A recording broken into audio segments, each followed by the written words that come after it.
Hi, I'm Representative Justin Chenette of Saco, and we are going to be bringing you a legislative update with what's going on from the State House in Augusta. Most recently, the governor released his supplemental budget and the biennial budget, and I'd like to talk briefly about some initial thoughts about it and some key points that you really need to know about it.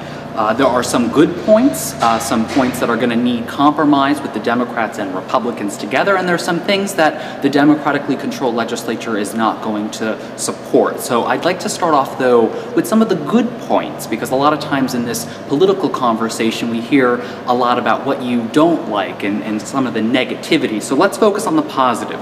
Within the new budget, the biennial budget, there is an increased funding for access to post-secondary education, including the Early Aspirations program, which I'm a proud graduate of, which basically allows individuals in high school to take college courses at a reduced or very limited cost to them, which is a great program. It also increases funding for the Jobs for Maine Graduates program. So both two things that are very instrumental in the success of the next generation of those in high school. So I support both of those. One portion of this budget that's going to need compromise, where I can see compromise taking place, is the elimination of the 200 state jobs. Obviously, that seems like a significant number, but only 12 of those positions are currently filled.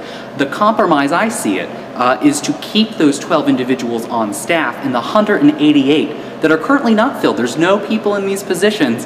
To me, I don't see the major significance in not eliminating them. I think that could be the compromise. Obviously, I don't want to lay anybody off, but in this tight budget, I definitely see keeping the 12, eliminating the 188. That's the compromise for the governor and the legislature. Now, some points that are not good at all is the basically the rationing of the circuit breaker property tax relief program and the Homestead Exemption Act. Basically, now you'd only be able to, if the budget is passed as it currently states, individuals only 65 and older and veterans are able to apply both for the circuit breaker program and the Homestead Exemption Act. And so a lot of individuals that I've met utilize both of these programs very significantly. Over 200,000 utilize the circuit breaker program in particular. And this is for low-income individuals that want to own property. I mean, this is a great thing. Home buyership is critical. And so to eliminate that at this juncture would not be a good thing. Though I would say the individuals that could utilize it,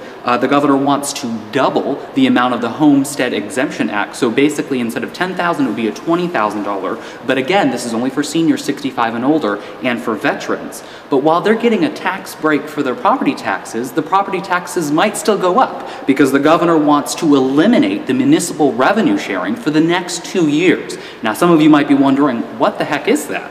Well, the municipal revenue sharing is so critical to local municipalities because they get a percentage of the sales and income tax from the state level, as mandated in the 1970s. The problem is the state has basically rationed this program year after year after year, where communities are continuing to try to find new ways of increasing revenue and reduce spending at the local level. We've seen the impact of it in Saco. Now, over the next couple years, Saco's impact would be about $4 million if this is passed. And as we know, with our local property taxes increasing so significantly, this isn't something that we need right now at all whatsoever. So this has a huge impact on our local communities. So our property taxes are aiming to go up, even when individuals might get a short break with the Homestead Exemption Act and the circuit breaker program. In addition, something that's not good at all is cutting the Drugs for the Elderly program. That saves $14 million, but I don't know about you, but a lot of seniors that I know rely on that for their medication. So there's an $881 million structural gap in the budget that we have to make up, and so there's going to be some tough choices on both sides of the aisle, both Democrats and Republicans. We have to work together. There is no ifs, ands, or buts about it. The governor could veto anything that we put forward if it's too far to the left. So we have to come to the center and focus on what is important for the individuals in our communities and across the state. And that's what I'm aiming to do. And I think with videos like this, we can focus on transparency and accountability and have an ongoing conversation about your needs and what you want, because that's what representation is truly about. I'm Representative Justin Chenette with this legislative update. Stay tuned for more information. Thank you.